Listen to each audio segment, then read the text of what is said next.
नोटबंदी और जीएसटी ने देश को बर्बाद कर दिया। देश इस फैसले से 50 साल पीछे चला गया। इस गलत फैसले से 8 से 9 लाख व्यापारियों को देश छोड़ने के लिए मजबूर होना पड़ा और जिन लोगों ने देश छोड़ा है वो अपने साथ करोड़ों रुपया लेकर गए हैं। अगर वे लोग भारत में रुकते तो ये पैसा देश के काम ही आता। ये कहना है खेल मंत्री अशोक चांदना का। खेल मंत्री चांदना बुधवार को भीलवाड़ा के Pratap Nagar higher secondary school में आयोजित मेगा जॉब फेयर में मुख्य अतिथि के रूप में सम्मिलित हुए थे। मीडिया से बातचीत के दौरान चांदना ने कहा कि मुख्यमंत्री अशोक गहलोत की सरकार ने युवाओं को रोजगार देने का भरसक प्रयास किया। यदि कोई युवा इस रोजगार मेले में जॉब पाने में असफल रहता है तो उसे निराश होने की आवश्यकता नहीं है।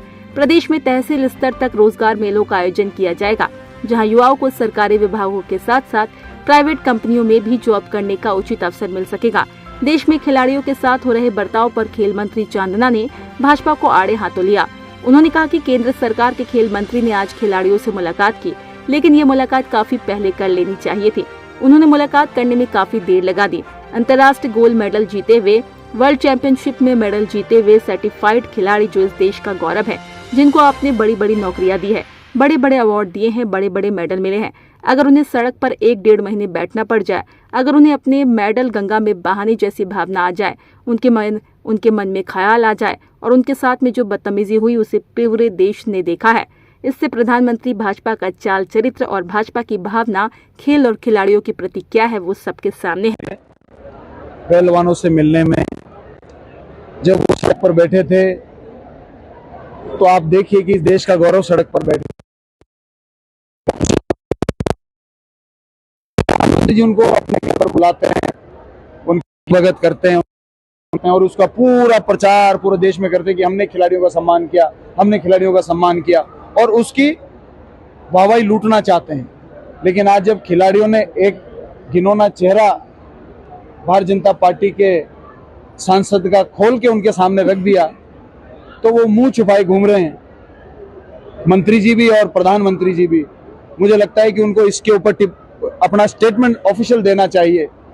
जब देश की जनता देख रही है कि अंतर्राष्ट्रीय खिलाड़ी कॉमनवेल्थ गेम्स में मेडल जीते हुए, ओलंपिक्स में मेडल जीते हुए, एशियन गेम्स में मेडल जीते हुए, इससे बड़ा कोई आयोजन नहीं होता वर्ल्ड कप और वर्ल्ड चैंपियनशिप से, इससे बड़ा दुनिया में कोई आयोजन नहीं है। उनमें मेडल जीते हुए सर्टिफाइड खिलाड़ी जो इस देश का गौरव हैं, जिनको आपने बड़ी बड़ी जॉब्स दी हैं, बड़े बड़े प्राइज मनी दिए हैं, बड़े बड़े मेडल अंतर्राष्ट्रीय स्तर पर उनको मिले हैं, अगर उनको सड़क पर 1 महीना 1.5 महीना बैठा रहना पड़ जाए, अगर उनको अपने मेडल गंगा में बहाने की जैसी भावना भी उनके मन में ख्याल भी आ जाए और उनके साथ में जो बदतमीजी हुई वो मीडिया के साथियों ने पूरे देश को दिखाया और मुझे लगता है कि देश ने देखा है भारतीय जनता पार्टी का, देश के प्रधानमंत्री जी की क्या संवेदनशीलता है और भारतीय जनता पार्टी का क्या चाल चरित्र और चेहरा है देश की बेटियों के लिए, देश के खिलाड़ियों के लिए, वो सबके सामने आया।